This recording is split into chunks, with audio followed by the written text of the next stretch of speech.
Salut à tous et bienvenue sur ce podcast Atomic Leaders. Je suis Romain Tisné, je suis le fondateur de Talent Leaders, une société qui accompagne les organisations et les talents sur tous les sujets people et du leadership. Ce podcast, d'où ça vient? En fait, avec Clément Trinquart et Florent Cochet, mes associés sur Club Trust, on a lancé un podcast vidéo, le Talent Club, que je t'invite à suivre sur YouTube et LinkedIn.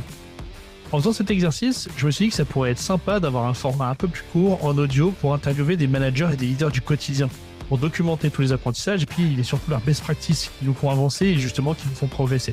Et c'est là que ce podcast est né. Atomic Leader, le podcast, c'est parti.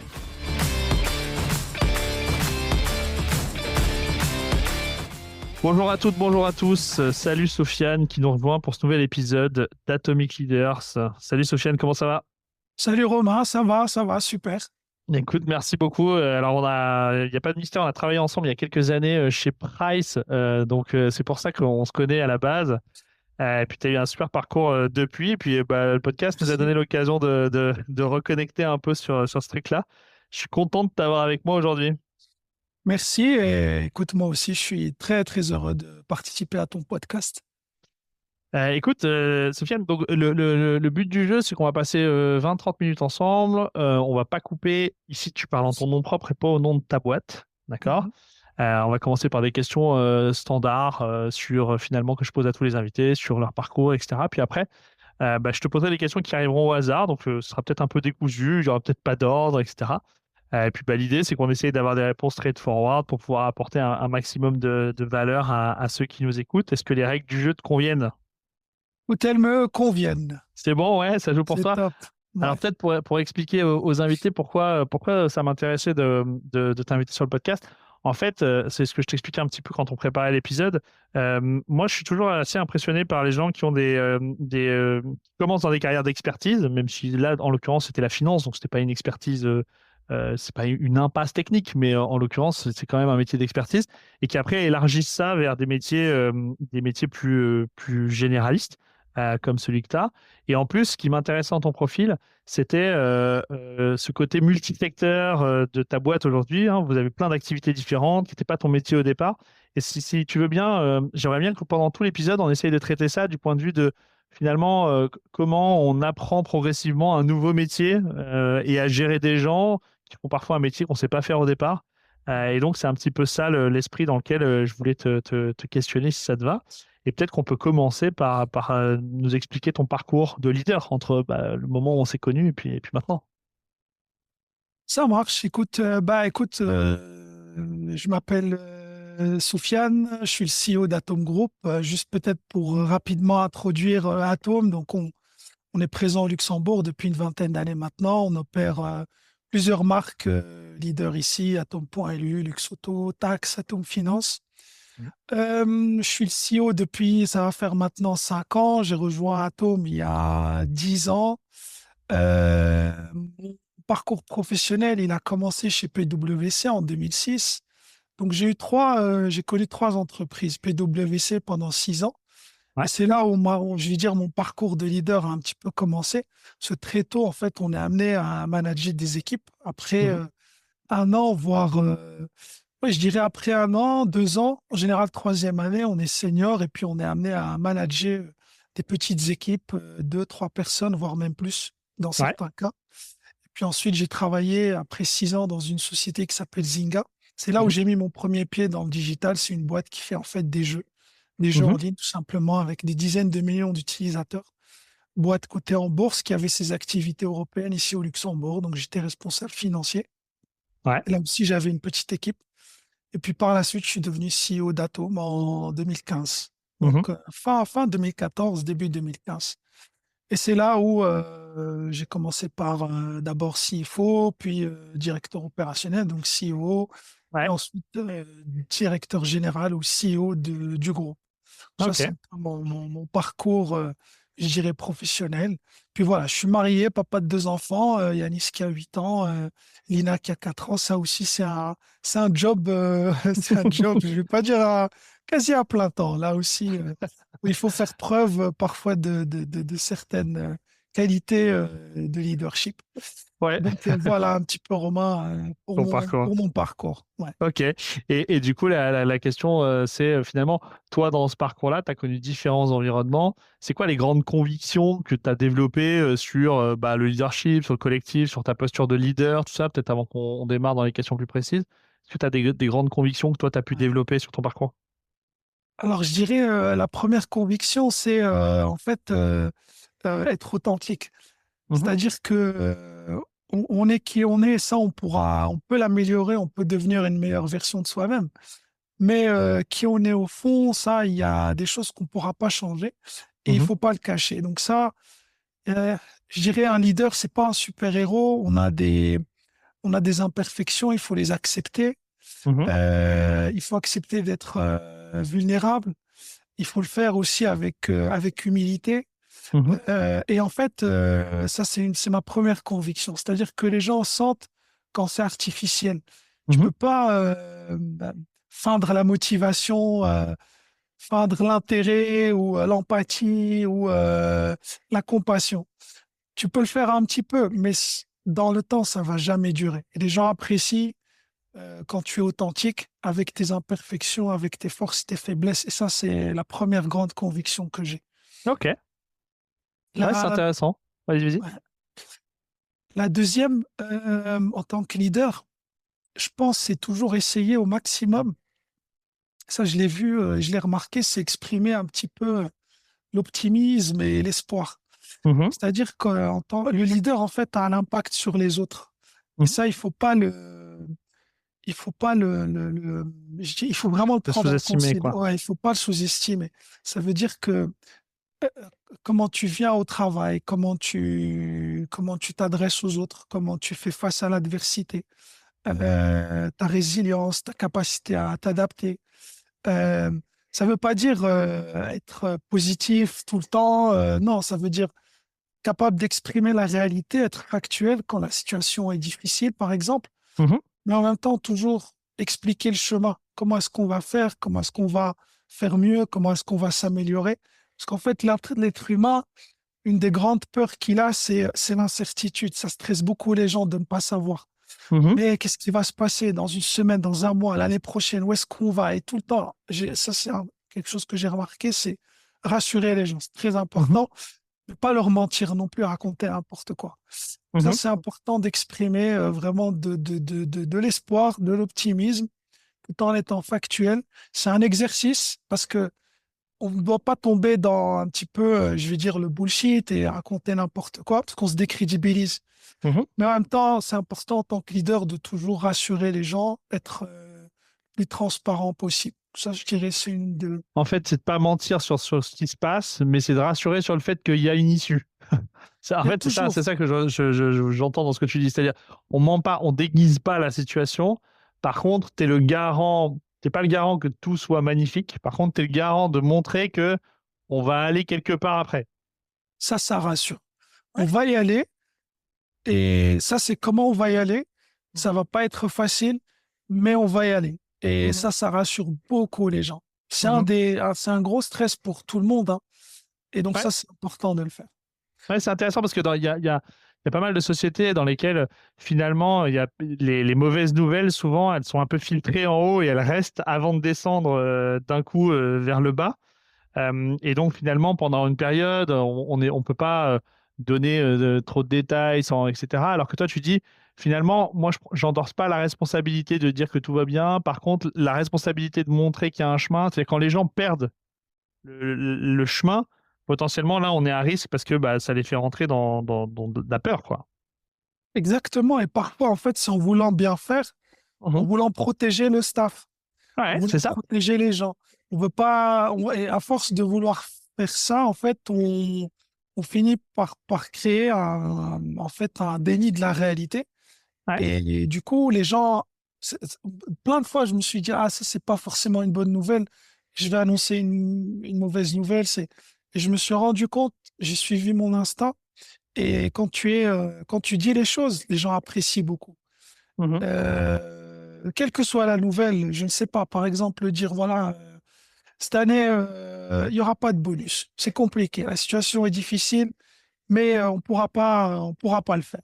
Ouais, Ça arrive, c'est des choses qui arrivent, on l'a fait bien sûr, dans avant. toutes les organisations, ouais. Et donc, c'est des choses où on pourra pas investir dans tel projet, on pourra pas faire certaines choses et on se dit, tiens, c'est pas des bonnes nouvelles. Mais au final, les gens apprécient beaucoup quand c'est dit de manière sincère et authentique, ils apprécient ça. Ça, je l'ai Ok, remarqué souvent.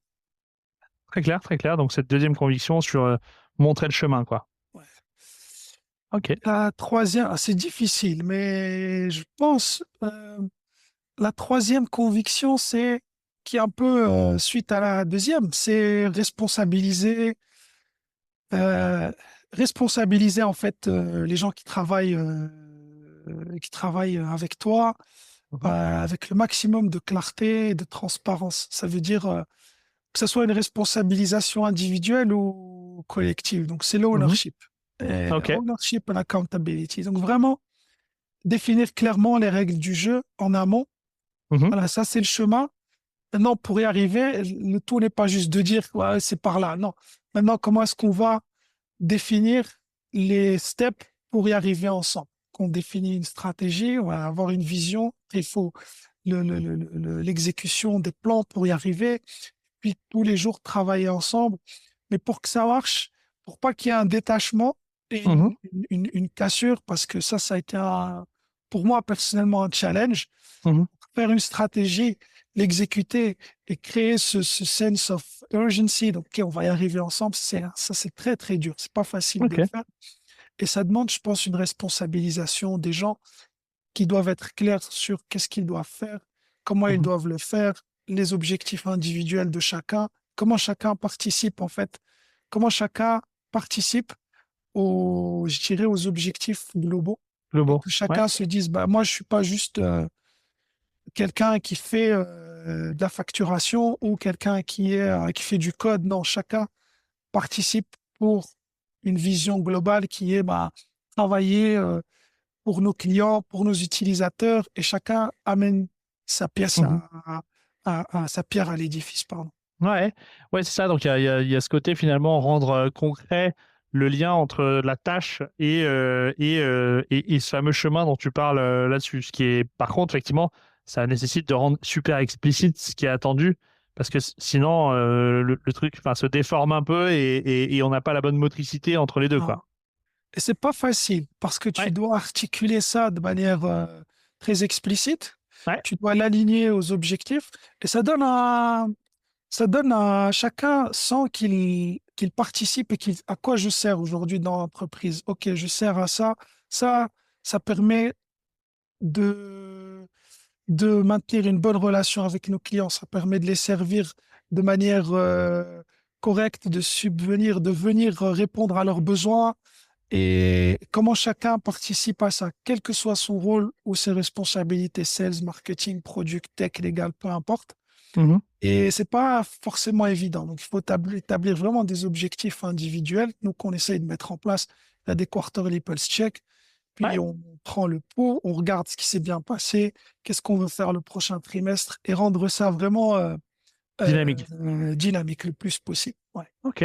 Ouais, vous travaillez avec donc des objectifs standards, des OKR ou des choses comme ça, ou en fait, c'est ce pulse check qui donne le rythme, juste pour bien comprendre?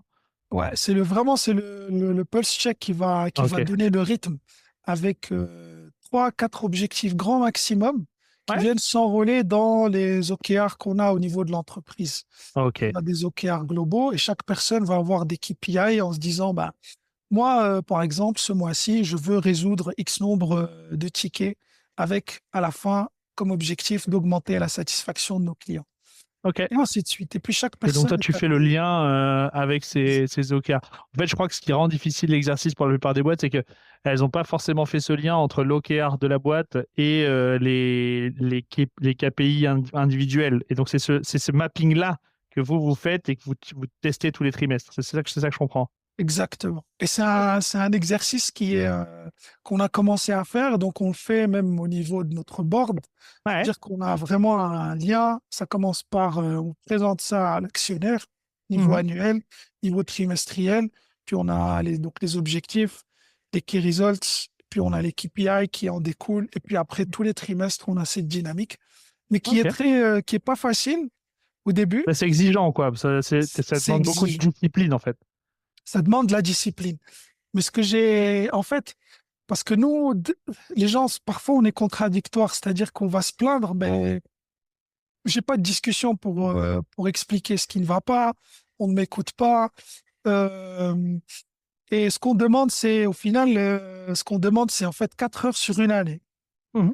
C'est 4 heures sur une année, au final, c'est pas beaucoup. Et pendant chacune de ces heures, le but, c'est de discuter de ce qui va, de ce qui va pas, d'avoir des discussions vraiment courageuses, de se donner du feedback. Et ce que j'ai remarqué, c'est que les gens évitent ces discussions.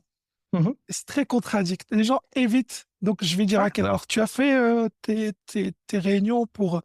Je vais le faire. J'ai pas eu le temps. J'ai eu. Et c'est humain, c'est naturel. On veut pas Ouais, bien avoir sûr. des discussions qui sont pas très Qui confortables, on peuvent va être dire. confrontantes, ouais, Absolument. même si elles sont pas méchantes, mais c'est des trucs qui sont pas, les gens sont pas hyper confortables avec ça. Pas Non. tous, en tout cas. Mais si c'est fait de manière constructive, ça peut vraiment déboucher sur des choses.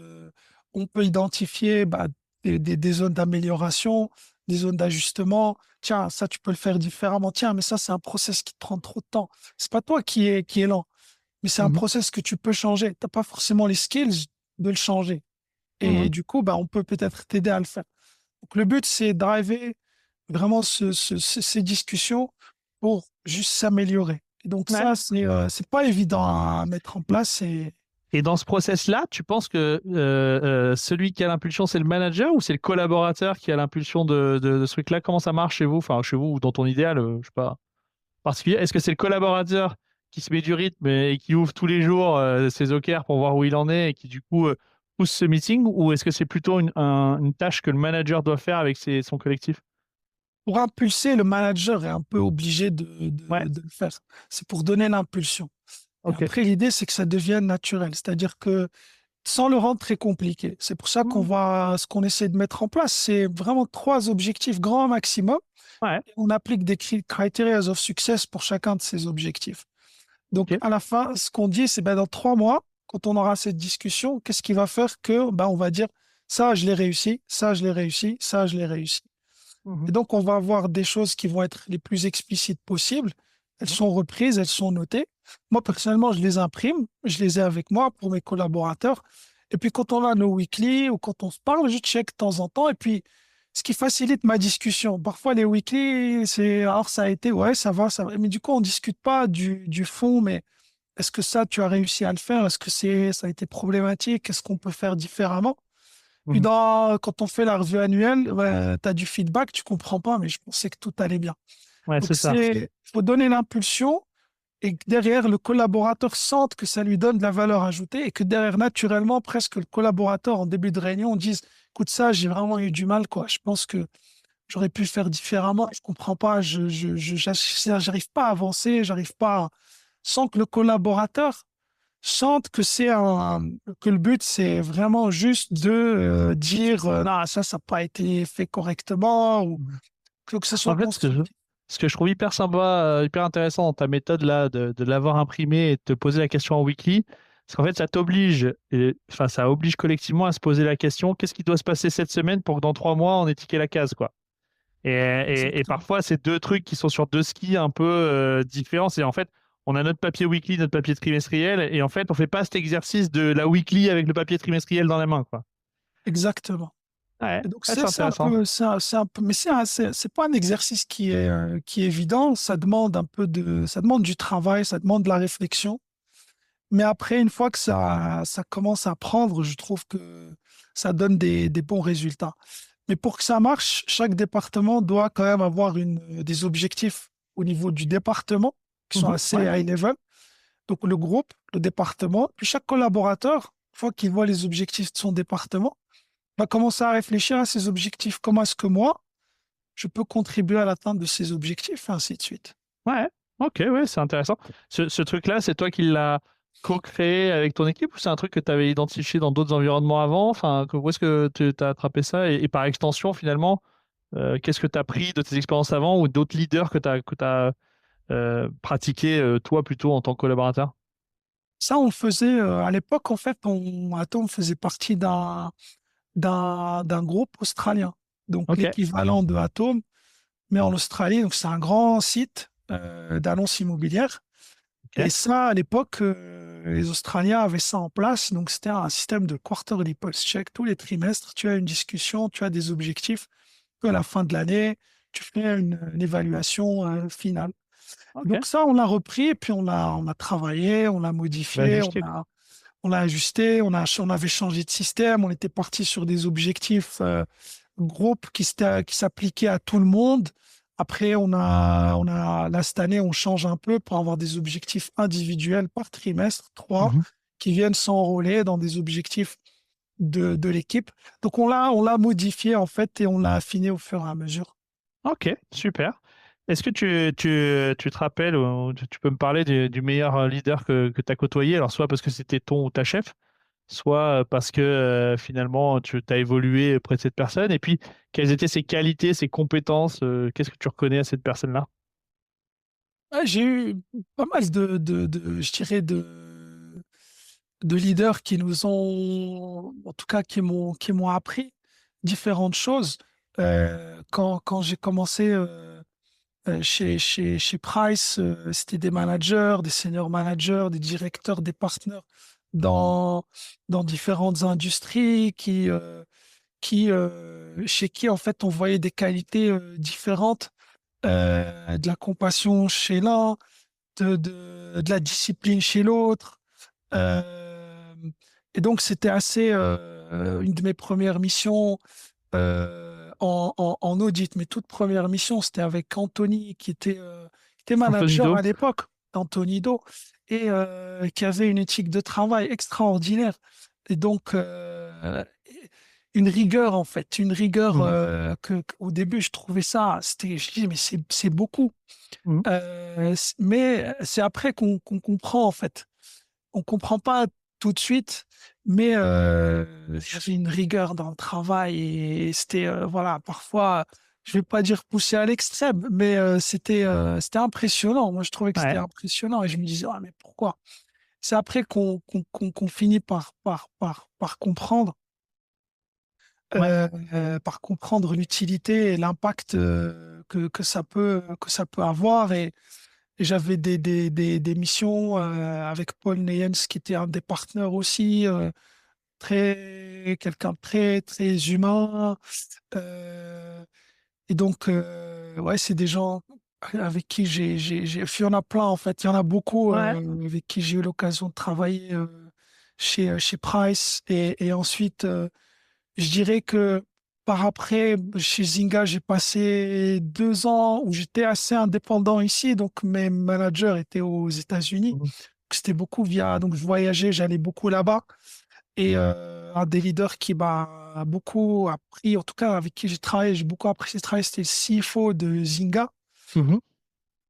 Et en fait, Qu'est-ce qu'il avait comme qualité? la capacité à. Donc, c'était le CFO d'une boîte cotée. Zynga faisait en cotation en bourse à peu près 5 milliards.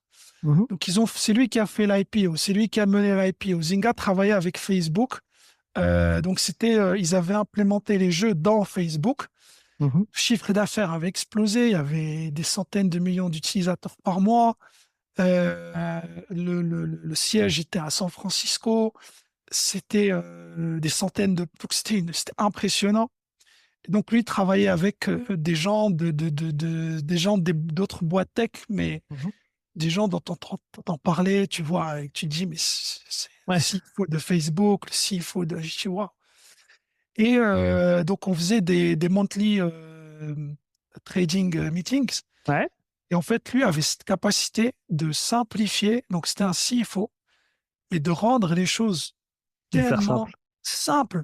C'était pas c'est-à-dire que tu l'écoutais parler, c'était pas en mode je comprends rien à ce qu'il dit. Et c'était de l'art. Je trouvais que c'était magnifique. C'est-à-dire pour Ok. un CFO, cette capacité à dire, OK, ben, ce mois-ci, on a eu un mois qui était un peu moins bon que les autres. Pourquoi? Alors voilà ce qui s'est passé. Mais tu comprenais. Tout le monde Ouais. dans la Tout le société, monde dans la société pouvait comprendre. ouais, et il parlait business. Donc c'est là la première fois où j'ai vu quelqu'un de financier parler business et qui comprenait le business. Et donc, c'était pas un CFO, c'était un. Il faisait Donc, pas du reporting, quoi. non, Il avait vraiment une vision de un exactement. lien avec ce qui se passait dans le vrai business. Parce que je sais pas si dans les sociétés cotées, il y a tous les trimestres, donc le CEO et le CFO présentent On est presque le- release, ouais. voilà. Et donc, le CFO n'est pas juste un simple, il doit comprendre le Mhm. business et donc, how sales and marketing works. Et ça, je trouvais ça, moi, c'était juste génial. Et puis, un niveau d'humilité super simple. Je me rappelle, je venais, donc je prenais l'avion, j'arrivais là-bas, bah, il venait de voir, ça va, comment ça se passe en Europe, comment les choses se passent. Il t'invitait à luncher. Je dis, ah, c'est s'il faut d'un groupe, mais Hyper accessible. hyper accessible. Et puis, il te parlait business. D'ailleurs, il te parlait finance, mais il te parlait plus business. Mhm. Moi, ouais, il faut que je connaisse les chiffres. Ouais, non, ok. Là, on est en croissance, là. Et c'est là que j'ai vraiment beaucoup appris sur la partie business.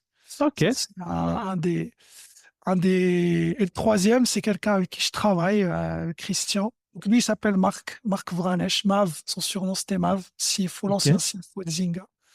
Et Christian, c'est l'actuel chairman d'Atom, Ok. avec qui je travaille depuis presque 5 ans, qui est plus pas mon N plus indirect, mais c'est le chairman du board, donc qui est Mhm. plus je trouve, un mentor pour moi en termes de façon de travailler, de driver les choses. C'était un ancien CFO de Scout qui lui aussi est devenu ensuite CEO, donc un peu comme Ah, il y a moi. eu un parcours un peu comme toi qui est passé par la finance pour aller prendre une direction Ouais, générale après. ouais, exactement. Ok. En fait, il a occupé des postes de CFO, CEO, cette, cette capacité, je dirais, à driver les choses avec clarté, avec discernement, cette sérénité même dans des situations stressantes et difficiles. Mhm. Je trouve assez, ouais, j'apprends beaucoup aussi à ce niveau-là. Ok, super. Ouais, donc tu as croisé pas mal de profils intéressants. Parce qu'assez complémentaire et c'est intéressant parce que finalement, plus tu as avancé, plus tu es allé sur des profils qui t'ont fait sortir progressivement de ce rôle d'expertise et au rôle de DG. J'attaque mes petites questions et là, la première question qui est sortie, c'est celle relative à l'intuition. Tout à l'heure, tu as dit, on t'a parlé d'instinct, des choses comme ça. Et la question, c'est finalement, est-ce que toi, tu travailles à l'intuition et comment tu gères ce truc de l'intuition? Est-ce que tu es quelqu'un qui a de l'intuition? Comment tu l'utilises? Comment tu la travailles? Ou au contraire, c'est un truc que tu essaies de limiter parce que tu vas rester plus factuel? Moi, de nature, je suis quelqu'un de très, très, très rationnel et très factuel. C'est-à-dire, Ouais. pour prendre une décision, j'aime bien avoir le maximum d'informations, de données. Et au début, j'ai toujours fonctionné comme ça. Mhm. Et puis, au fur et à mesure, il y a des décisions où tu dois utiliser un petit peu quand même ton instinct et tu dois lui faire confiance. Mhm. Au début, tu as tendance à ne pas forcément faire confiance à ton instinct. Mhm. Et parfois, tu te trompes. Ton instinct te dit de faire quelque chose. Puis tu dis non, sur base de toutes les données que je vois ici, ça me paraît plus cohérent de faire ça. Et tu te dis, ah, quand même, si j'avais fait ça comme je pensais vouloir le faire, je Mhm. pense que j'aurais pris la bonne décision. Et donc, au fur et à mesure, tu te rends compte que il faut trouver le bon dosage entre avoir un maximum d'informations Mhm. qui permettent de prendre une bonne décision. Ça va être pour 80%, voire 90% de... Mais tu as ces 10% où tu dois quand même faire confiance à ton instinct, quitte à te tromper. Parce que même si tu te trompes, les gens vont aussi respecter le fait que tu prends des décisions et que Mhm. tu es capable de te tromper aussi, hein, d'assumer, mais aussi quand ça marche, c'est quand même bien. Et en général, c'est des grosses décisions, c'est des moves qui sont parfois stratégiques ou ouais, où tu peux te tromper, hein, certes, mais il faut trouver le bon dosage. Tu peux pas tout gérer en faisant juste confiance à ton instinct, mais Mhm. se trouver le bon dosage, prendre des décisions bien informées, avoir un maximum de données, Mhm. mais être assez Laisser une place ouverte à ce truc-là. ouais. Et avoir ces discussions, surtout quand tu es CEO, en fait, c'est le seul poste, tu es un peu tout seul. Et tu es tout Mhm. seul. Tu es tout Ouais. seul, c'est pas un peu. Donc, tu as beaucoup de discussions avec toi-même. Ouais, Donc, c'est ça. il faut que tu aies ces discussions. Ouais, mais comment tu ferais? Ouais, mais écoute, faut faire ça. Ouais, non, mais. Et tu dois avoir ces discussions avec toi-même parce que tu auras personne. Au final, c'est toi qui décides. Mhm. Il faut que tu assumes. Tu peux pas. Et si ça marche, ça va être, ça va être bien et grâce à toi. Mais si ça marche, ça va être aussi à cause de toi. Donc Si ça, ça il marche faut. pas, ouais, t'as un downside qui est important du fait d'être tout seul dans cette prise de décision. Ok, ouais, c'est intéressant. Du coup, ça me pose la question qui arrive la suivante, là, qui est celle du droit à l'erreur. Alors, c'est pas le droit à l'erreur en tant que tel, c'est finalement, euh, toi, dans ta posture de leader, c'est quoi ton rapport à l'erreur au sens large pour toi et pour les autres? Et finalement, c'est quoi ton processus pour traiter ce truc-là?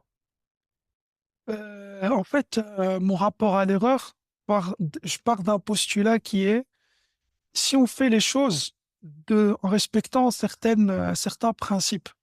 Mhm, Donc, que ce soit euh, des principes d'intégrité, être constructif dans un feedback que tu donnes à quelqu'un, être bienveillant. Tu as certains principes, si tu les appliques, même si tu te trompes, ben, comme je t'avais dit au début, tout le monde peut se tromper. mhm, Donc, ce qui fait que ton erreur, elle devient quelque chose qui doit te permettre d'ensuite faire les choses mieux et de pouvoir les ajuster. Parce que si tu t'es trompé, mais que tu as fait une erreur, mais que toi, dans ton comportement, dans ta façon de travailler, dans comment tu es, tu as ces principes qui font de toi qui tu es, bah, c'est, tu vois, c'est différent si moi, tu tombes sur quelqu'un qui est malveillant, qui mhm, se trompe parce qu'il a fait certaines choses avec la volonté de nuire ou autre, ça, mhm. c'est différent. Mais pour moi, Ok. c'est toujours la base. Si tu es bienveillant, si tu es constructif dans ce que tu essayes de faire, si tu es le plus transparent possible, il y a des gens qui vont pas forcément comprendre pourquoi tu Mhm. fais les choses. Tu vas peut-être être le seul à le comprendre ou savoir pourquoi, mais tu peux au moins te lever et être, voilà, pouvoir te regarder dans une glace et être aligné avec Ouais. tes principes et tes valeurs. Donc, Ouais, donc toi, ton curseur, c'est vraiment de se dire finalement, est-ce que l'action de départ était bienveillante et là-dessus? Si c'est le cas, alors finalement, ça te permet de classifier le truc comme un truc dont on peut apprendre. Ok. La question qui suit ensuite, c'est sur quelles compétences tu penses qu'un leader doit avoir pour gérer une transformation? En fait, on a de plus en plus de boîtes, de business units, etc., bah, qui vivent, alors il y a eu le Covid, mais pas que, hein, qui vivent des moments où on doit se transformer. Alors, la digitalisation chez vous, c'est déjà fait depuis longtemps, mais il y en a qui doivent maintenant se digitaliser, il y en a qui vont vers l'économie circulaire, etc. Et on parle un peu de transfo partout. Nous, c'est des choses qu'on accompagne pas mal. Et souvent, c'est le manager, le leader de l'équipe, qui embarque un peu le accountability de ce truc-là pour son périmètre. Tu crois que ça serait quoi les compétences que toi, tu as vues ou testées ou acquises qui aideraient cette personne à gérer une transfo? écoute, je dirais, la qualité première, c'est, je pense, la communication, Mhm, la capacité à expliquer euh, pourquoi est-ce qu'on fait les choses. Et en mhm, fait, je lisais un article qui disait How to motivate. Et en fait, motivation, ça vient de motive. mhm, Motiver, c'est pas crier ouais, non, c'est en fait expliquer pourquoi, give the motive. Pourquoi est-ce qu'on fait ça? Quelle est la logique? Parce que si les gens ne comprennent pas, tu as beau, tu n'y arriveras pas. Et s'il faut l'expliquer, expliquer pourquoi on le fait, communiquer. Et ça, c'est la première chose. Après, je dirais, il faut être aussi résilient, c'est-à-dire il faut faire face à une certaine adversité qui va venir, quoi que tu fasses aussi, même si tu communiques, tu auras toujours un peu soit de la peur, soit où tu vas pas pouvoir onboarder tout le monde de manière très facile et simple. mhm, Et je dirais l'adaptabilité, pouvoir s'adapter au framework qui est différent. Parfois, dans une entreprise, tu as des équipes qui sont plus ou moins différentes, tu as des managers qui sont différents, tu as mhm, des mentalités qui sont parfois différentes, tu as des gens qui ont plus ou moins peur du changement. Donc, tu as beaucoup de choses. mhm, Dans un écosystème, tu as plein de particularités. mhm. Mais je dirais bien communiquer, expliquer les choses, le faire avec une bonne résilience et vraiment capacité à faire face à ce qui peut venir et qui peut être adverse. Et Mhm. puis derrière, pouvoir adapter les choses pour avancer, adapter le discours en fonction de la personne. Moi, je dirais ça, c'est les choses à, À travailler les quand tu dois choses prendre un à, mandat comme celui-là, quoi. Il y a ouais, un je truc pense. particulier à développer à ce moment-là. Ok. Ouais, je pense. Euh, euh, euh, quand en tant que leader, tu intègres quelqu'un, bah alors j'allais dire dans ton équipe, mais même plus généralement dans ta boîte, puisque en tant que CEO, tu es accountable aussi potentiellement sur tous les métiers. Qu'est-ce que tu dis à cette personne pour lui montrer qu'elle elle rejoint une Dream Team? C'est quoi, qu'est-ce que tu racontes de ce que tu es ou de ce que vous faites collectivement pour donner envie à la personne de vous rejoindre? Ben, la première chose, c'est d'être le plus authentique possible. C'est-à-dire que Je veux dire si tu, transparent? ouais, je pense,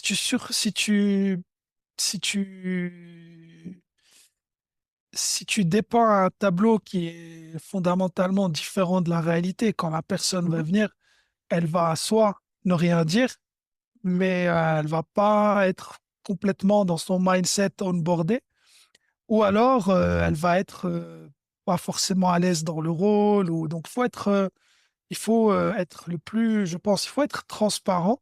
Être Et prédictable sur ce que la personne va trouver, quoi. je pense, hein, moi en tout Ouais. cas, ce que j'aimerais qu'on me dise, écoute, voilà. Mais encore une fois, donner cette vision de dire, écoute, ça, c'est là où on veut aller. Ça, Mhm. c'est ce qu'on a achieved jusqu'à aujourd'hui. On peut en être Ah, ok. fier. On On parle des n'est succès, pas. du coup? Ah ben, ça, il faut en parler parce que ça, c'est très, très important. This is what we've achieved. Regarde, là, et les gens oublient beaucoup de choses. Mhm. Et on se souvient pas forcément de tout. On se souvient parfois, en tout cas, les choses dont on se souvient sont pas forcément les plus positives. Ce qui nous Ouais. marque c'est plutôt négatif. Mais se dire, ça, c'est d'où on vient. On a commencé, il y avait un seul business, on s'est diversifié, on s'est agrandi, on a recruté. On a des temps un peu plus difficiles. Ouais, on a traversé une crise du Covid. Ouais, on a encore traversé une nouvelle crise, l'inflation, etc. Mais ça, c'est le chemin. On a pris des Mhm. décisions difficiles pour tout le monde, mais ça, c'est le chemin où on va aller. Ça, En fait, c'est c'est la intéressant direction. parce que ça donne à voir à la personne qui ne te connaît pas encore le fait que l'équipe qu'elle rejoint a déjà surpassé pas mal de choses. Elle a déjà Ouais. quand même Donc, tu rejoins un collectif qui a déjà pas mal de succès, quoi. qui a du succès, qui a été résilient dans des temps difficiles, Mhm. qui a construit une vision, une stratégie, qui a été capable de devenir plus fort, en fait, de traverser, de passer à travers ces choses-là. Et Mhm. c'est important aussi, je pense, de l'expliquer. Surtout, plus tu as des gens seniors aussi, c'est important qu'ils aient cette vision des choses. Mhm. Et ça, c'est la direction qu'on va prendre. L'objectif, c'est voilà, devenir des meilleures versions de soi-même tous les jours, continuer à se développer tous les jours, gagner tous les jours, être discipliné, être persistant, être patient et surtout, il n'y a pas plus beau, je trouve, que d'avoir un projet, de réussir, de se dire ça, c'est là où on va aller, achieve together, donc y arriver ensemble et se dire ouais, ça, on a réussi à le faire. Et surtout que les 4 5 dernières années n'ont pas été faciles, je trouve, hein. Elles ont été Personne, ouais. extrêmement difficiles avec des crises, qu'elles soient sanitaires, économiques, un contexte géopolitique compliqué, beaucoup d'industries qui ont été mises en difficulté, mais ça nous amène à nous réinventer. On le sent, hein. Tu sens qu'il y a quelque chose qui se passe, les technologies, l'intelligence artificielle, il y a beaucoup de choses qui changent autour de nous. Ça fait peur, parfois ça paralyse, mais Mhm. c'est en même temps excitant. Et c'est pas forcément facile pour les gens. C'est pas facile pour tout le monde de suivre un peu, de se dire, mais qu'est-ce qui va nous arriver? Comment on va le faire? C'est quoi la suite, etc. Mhm. Donc voilà, Donc moi, c'est un ça, peu comme c'est ça. la façon dont tu présenterais la discussion. Super. Écoute, le temps passe, on a passé une demi-heure ensemble. Ça serait qui, une personne, un Atomic Leaders, une personne que tu penses que je devrais inviter et qui pourrait avoir un truc sympa à nous dire sur ce sujet du leadership en général? Écoute, c'est quelqu'un qui s'appelle Joël Fernandez. C'est c'est le CEO de l'Isplan. On avait Mhm. launché il y a quelques temps déjà et je trouvais son parcours très intéressant. C'est un jeune quarantenaire, super esprit, toujours positif, toujours optimiste. Ok. C'est un super leader et je pense que ça peut être sympa que tu puisses lui parler et qu'il te Voir ce que partage lui a nous son raconter un histoire. peu sur Ouais, ces questions. ouais, ouais, ça peut être Super. cool. Ah bah écoute, tu nous feras une intro du coup après la publication, tu nous mets en contact et puis moi l'invitation est lancée. Si s'il veut venir, bah, on le recevra avec plaisir. Écoute, Suède, c'était hyper intéressant. On a un peu sur le début là pris un peu plus de temps sur ce système de discipline parce que je trouvais ça vachement explicite et clair ce truc trimestriel là que tu nous expliques avec ton procédé. Je retiens de ce que tu m'as dit que finalement, la partie authenticité, on n'est pas responsable que tout aille bien, mais en tant que CEO, tu es responsable de montrer qu'il y a un chemin avec ta propre vulnérabilité, mais une forme d'optimisme sur le fait qu'il y a une issue, à condition que tu fasses bien le lien entre l'objectif long terme et ce que tu attends des gens de façon explicite pour que finalement les gens puissent à la fin de l'histoire se dire que c'est eux qui ont contribué et eux qui ont réussi à faire ce qu'on avait prévu de faire. Ouais, Je pense que absolument. c'est un peu ça le lien que je fais dans tout ce que tu m'as raconté pendant la demi-heure, Absolument. quoi. Absolument. Et tu parlais au début, peut-être juste Romain, Bien en sûr. conclusion, de comment, moi, quand j'étais chez Price, tu m'aurais dit, est-ce que un jour tu vas devenir CEO? Je t'aurais dit jamais de la vie, je pense pas. Mhm, C'est impossible. Et donc, je suis aussi la preuve, en fait, qu'on peut, donc on a chacun est unique, chacun a des qualités. mhm, Et parfois, on ne sait pas forcément, il faut tester ses qualités pour voir si on est capable de changer et d'évoluer. mhm. Et en fait, on peut vraiment devenir une meilleure version de soi-même. C'est quelque chose qui est possible Ok. et quelque chose qu'on peut travailler, mais ça demande beaucoup de... Ça demande en fait de reconnaître qu'on n'est pas parfait et Mhm. qu'on peut apprendre de gens qui sont autour de nous, qui ont eu des expériences et qui ont réussi. Et ça, très tôt, j'ai toujours observé ces gens-là et Mhm. j'ai toujours essayé d'apprendre de ces gens-là. On ne fait pas forcément, tu sais, on ne demande Ouais. pas forcément de l'aide, on ne pose pas forcément des questions à ces personnes. Et, Mhm. mais c'est des choses qui se travaillent, c'est des choses. Moi, j'ai fait du coaching, j'ai fait appel à des gens pour aussi m'aider à devenir. Les grands sportifs ont des coachs, tu vois. Dis pourquoi est-ce qu'un CEO n'aurait pas un coach, tu vois, et qui te disent, bah, ça, c'est un blind spot, tu devrais changer ça, tu dois le faire différemment, ça, tu dois communiquer différemment. Ton Mhm. style, il est un peu trop rigide, faut un peu que tu le changes sans trahir qui tu es, Sans dénaturer, ouais. sans Mhm. dénaturer. Mais ça demande un petit peu, je dirais, d'avoir ces opportunités qui te permettent d'accéder à un poste. Mais après, on se dit, tiens, ouais, mais c'était un hasard, en fait. Mais non, en fait, tout ce que tu as fait avant, Probablement pas. c'est pas un hasard. Tu t'en rends même pas compte. Et c'est Mhm. ça qui est extraordinaire, c'est que tu t'en rends même pas compte. Tu Mhm. plantes les graines toi-même. Quand j'étais CFO, j'étais assez curieux de ce qui se passait. Je prenais l'ownership sans forcément me dire, ah, je suis en train de prendre l'ownership maintenant, c'est super. Non, mais c'était intéressant de voir certaines choses, c'était intéressant de se renseigner sur le... Quand j'ai repris un moment, j'ai repris le marketing, j'ai acheté un bouquin de marketing. Ouais. Ça, je savais pas, marketing B2C, B2, la com, je suis pas un gars de com, mais j'ai acheté un bouquin, je l'ai lu. Pareil pour l'intelligence artificielle, j'achète des bouquins. Donc ceux qui disent non, non, mais je connais, non, on apprend, on lit, et ça c'est très important pour moi. Donc ouais, tu es jeté un peu dans la piscine, j'étais un peu jeté dans la piscine, j'ai appris à nager Ouais. moi-même, j'ai été challengé beaucoup, j'ai eu des périodes difficiles comme tout le monde, mais ce côté où tu te testes toi-même et tu es un peu dans ce côté un peu toujours, tu vois, où moi je suis constamment pas en stress, mais Mhm. je suis tout le temps, j'arrive tous les jours et pour moi, je redémarre à zéro. Je Mhm. redémarre à zéro. Ah, c'est pas genre, je Ouais. redémarre à zéro. OK, bon, il faut qu'on fasse ça. est-ce que je suis bien organisé? Est-ce que je suis efficace? Est-ce que je peux faire mieux? Est-ce que je peux avoir plus d'impact? Est-ce que je peux faire différemment? Tous les jours, Mhm. tous les jours. En fait, tu dis, c'est pour reprendre l'expression et adapter l'expression de Coluche, en fait, sans le savoir, tu travailles toute ta vie pour devenir CEO du jour au lendemain. C'est très juste. Ça, c'est une très bonne sens, Sans le ça. savoir. Même si tu es au fin fond d'un truc, potentiellement, tu travailles tous les jours tu travailles toute ta vie pour devenir CEO du jour au lendemain. Exactement, sans le savoir. Et ça, c'est un mindset qui, je pense, c'est vraiment positif, je trouve, pour tout le monde, quel que soit ce que tu veux devenir, que Ouais, tu deviennes CEO un jour oui. ou autre.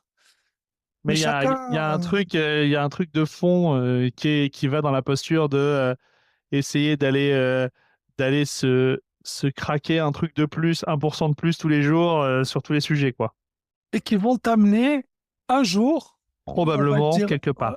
voilà, on va te dire, tiens, tu as fait ça, et tu as des qualités qui peuvent matcher avec ce job, qui est le Mhm. job, par exemple, de CEO. Ah bon? Mais moi, j'ai pas lu le job desk d'un CEO, puis j'ai pas fait ce que personne ne. Ouais, Ouais, personne ouais. ne. Moi, j'ai pas fait ça.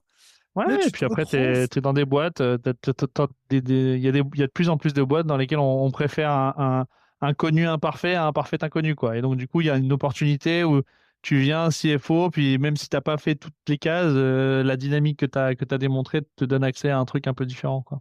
Voilà. Tu as des gens qui parlent sur toi, tu as des opportunités qui se présentent. Mhm. Ouais, Et c'est intéressant ce parcours qui était un parcours un peu inattendu. Et c'était sympa. En tout cas, bah, merci beaucoup de l'avoir partagé avec nous. C'était très chouette. Le temps est passé hyper vite parce que du coup, j'ai relancé pas mal de questions, mais ça m'intéressait bien cette partie justement rituel. Écoute, bah, merci beaucoup pour merci cet à toi. épisode. Franchement, c'est chouette. Et puis, bah, on aura l'occasion de se recroiser, mais normalement, Ça marche. ça devrait partir en post-prod et sortir dans les prochains mois. Donc, écoute, merci beaucoup pour ce temps-là, pour ces précieux conseils. Et puis, on se tient au courant bah, pour le prochain épisode d'Atomic Leaders. Merci beaucoup de nous avoir écoutés. Salut Sofiane. Merci beaucoup, Romain. Ciao, ciao. Bye bye.